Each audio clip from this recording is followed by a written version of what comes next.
और गूगल में जाके हमको लिखना है वोटर पोर्टल। वोटर पोर्टल लिखने के बाद आपका इलेक्शन कमीशन का या ऑफिशियल वेबसाइट का लिंक आएगा। इस पर क्लिक करके आपको ऑफिशियल वेबसाइट पे ओपन कर लेना है। जैसे कि यहाँ पे ओपन हो रहा है, तो जैसे ही आपके पास ओपन आया होगा तो आपके पास दो ऑप्शन होंगे, पहला तो लॉगिन होगा और दूसरा होगा साइन अप। तो आपके आईडी बना हुआ होगा तो आप लॉगिन करिएगा, अगर आईडी नहीं बना हुआ तो आप साइन अप करिएगा, ठीक। यानी कि आप अपना आईडी बनाइएगा। तो जैसे ही आपका आईडी बन जाएगा तो आप है जो फिर आगे जाके प्रोसेस करिएगा। तो जैसे यहाँ देख सकते हैं साइन अप का ऑप्शन है।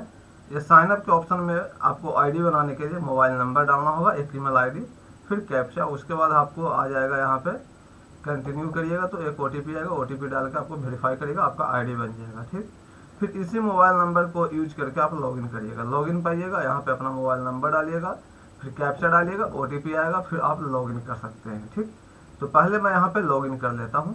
लॉगिन करने के बाद है जो आपको आगे का मैं प्रोसेस बताऊंगा, ठीक। वेरीफाई कर लिया तो लॉगिन होने के बाद आपके पास इस प्रकार का इंटरफेस आएगा।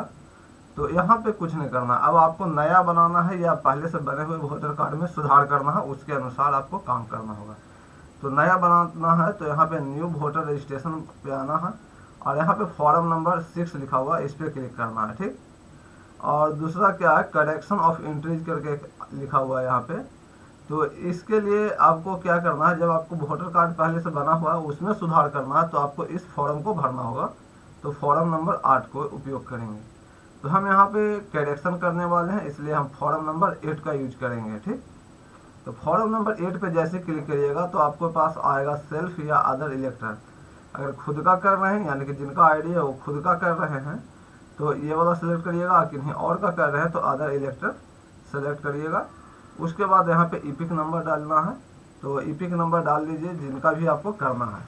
तो मैं यहाँ पे एक ईपिक नंबर डाल देता हूँ क्योंकि हमको एक सुधार करना है। तो यहाँ पे ईपिक नंबर टाइप कर देते हैं,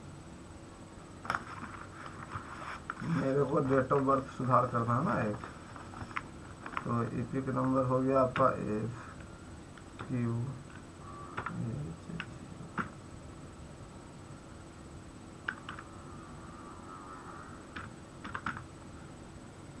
जैसे ईपिक नंबर डाल के आप सबमिट करिएगा, सबमिट करते ही उनका डिटेल आ जाएगा, फिर आपको ओके कर देना है, ठीक।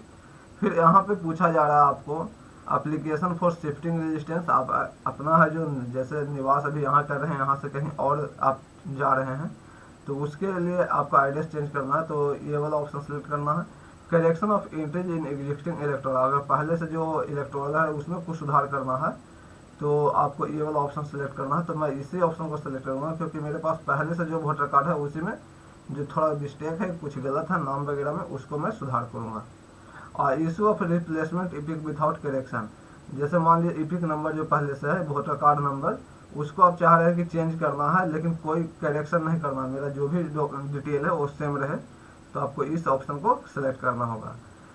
Request for making as person with disability, कोई व्यक्ति है किसी कारणवश वो विकलांग हो गया है तो रिक्वेस्ट के लिए यहाँ पे आपको ये वाला सेक्शन क्लिक करके आपको भरना है, ठीक।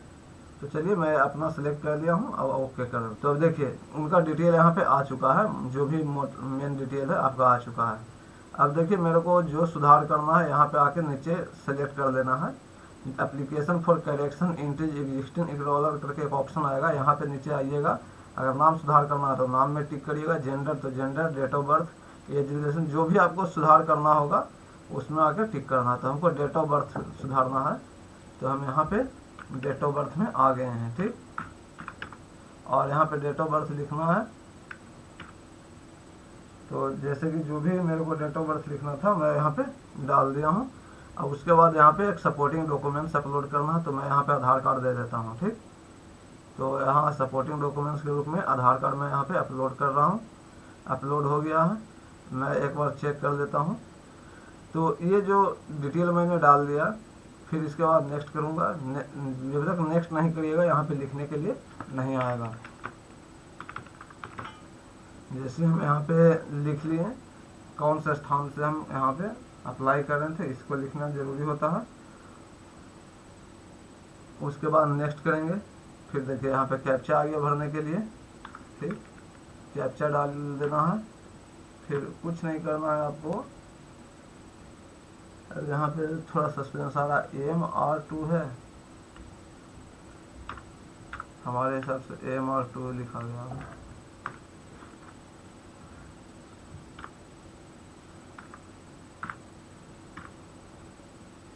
तो M2 है, तो प्रीव्यू एंड सबमिट पे क्लिक कर दूंगा। जैसे ही क्लिक करता हूँ कुछ इस प्रकार से आ जाएगा।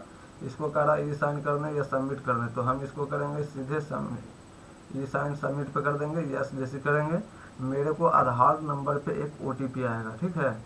आगे जब यहाँ से बढ़ेगा मेरा फॉर्म तो आधार नंबर पे एक OTP आएगा। मैंने ई सबमिट साइन के लिए कर दिया है।